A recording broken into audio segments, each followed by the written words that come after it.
Back live on Newzroom Afrika, channel 405. Great to see you. I'm Ayanda Nyati.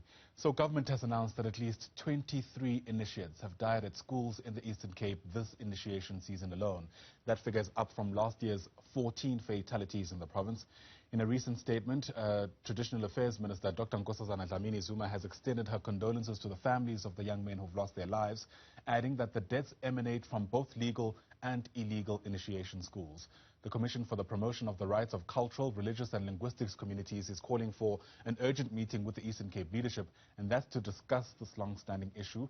But given the discussions that have taken place and how much time has lapsed, what do the solutions look like?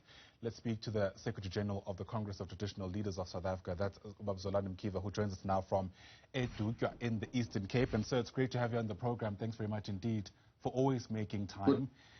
It's a difficult conversation to have year in and year out. And I wonder whether, let me start by asking if you get a sense that we're making any strides in at least getting the message across that even just one death is one too many during initiation season. Well, this is a state of disaster indeed. To lose even one initiate in a ritual of this magnitude is completely unacceptable. And we are definitely devastated by this, and we should actually be ashamed if this thing is persisting in the manner in which it does. And I think time has come for us to make an amendment in the different approaches that we are making. We know the hotspots where these deaths are happening. It is not a matter that should be handled on ad hoc basis. I think there has to be a permanent force which is constituted so that it works full time. It does not employ a piecemeal approach in dealing with this, so that we can completely do away with any form of fatality and death, because it is not only deaths alone. There are other fatalities which include, where boys are having to be amputated. And this is really very, very bad.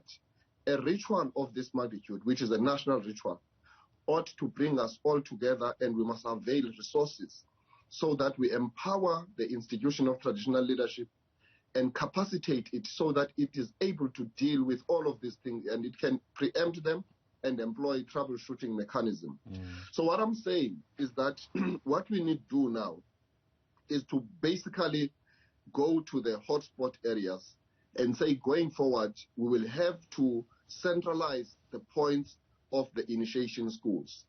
And police, together with the Department of Health and the Department of Culture, should work with the institution of traditional leadership and ensure that they form a necessary structure that is going to have the teeth that can bite, so that we prevent any death from happening. And we need now to say that health professionals who have gone through the tradition themselves must be brought into the front line, so that they can be part and parcel of the management of what occurs once the initiates are enrolled in the initiation school. It is very critical, because beyond the magic cut, there is the management which must occur after that. So the empowerment of traditional nurses working together with professionals, as I say, who have gone through the exercise, it is very, very important. We cannot overstate that.